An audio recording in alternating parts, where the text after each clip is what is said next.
নমস্কার বন্ধুরা, ইয়োর কিচেনে আপনাদের সবাইকে স্বাগত। আমি আজ করে দেখাবো একটা সম্পূর্ণ নিরামিষ কিন্তু ভীষণই টেস্টি একটা রেসিপি, আলু পেঁপের ডালনা। তবে দেখে নেওয়া যাক আজকের রেসিপি আলু পেঁপের ডালনা কিভাবে তৈরি করতে হয়। আলু আর পেঁপে এইভাবে টুকরো করে কেটে ভালো করে ধুয়ে পরিষ্কার করে নিয়েছি। আমি ছোলার ডাল খুব ভালো করে ধুয়ে প্রায় 2 ঘন্টা আগেই জলে ভিজিয়ে রেখেছিলাম।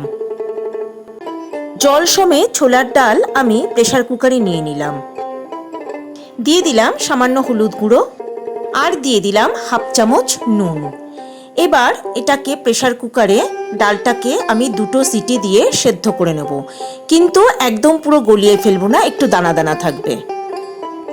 প্যানে দিয়ে দিলাম সর্ষের তেল, আপনারা সাদা তেলও ব্যবহার করতে পারেন। তেল গরম হয়ে গেছে, এবার এর মধ্যে দিলাম 2টো তেজপাতা আর দিলাম একটা শুকনো লঙ্কা। তেজপাতা আর শুকনো লঙ্কাটাকে একটু তেলের মধ্যে নাড়াচাড়া করে নেব। এবার দিয়ে দেব 1 চামচ সাদা জিরে। এবার সব কিছুকে একটু ভালো করে নাড়াচাড়া করে নেব।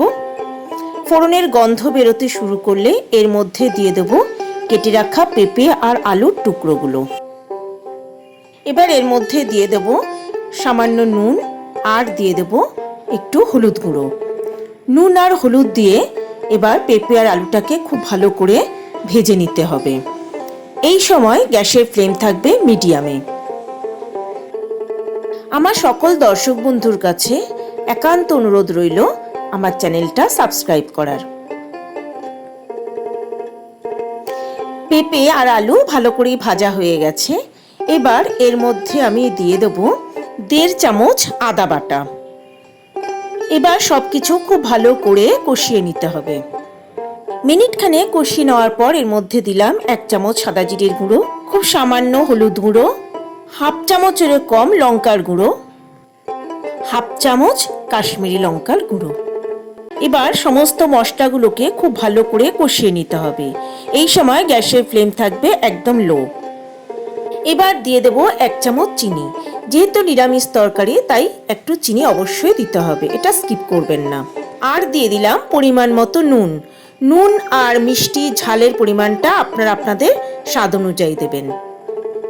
প্রায় 2 মিনিট আমি মশলাটাকে কষিয়ে নিয়েছি।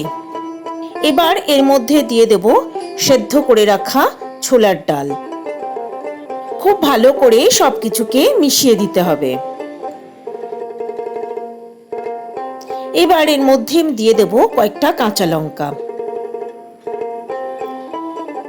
তারপরে এটাকে ঢাকা দিয়ে লো ফ্লেমে এটাকে আমি মিনিট 20 রান্না হতে দেব।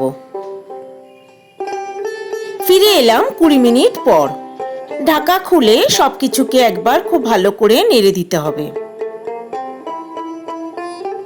এবার এর মধ্যে দিয়ে দেব 1/2 চামচ গরম মশলার গুঁড়ো। খুব ভালো করে সবকিছুকে একবার নেড়ে নিয়ে এবার এর মধ্যে দিয়ে দেব 1/2 চামচ ঘি।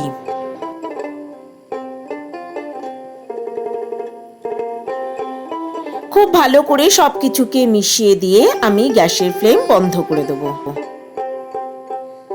তৈরি হয়ে গেল আমার আজকের রেসিপি আলু পেঁপের ডালনা।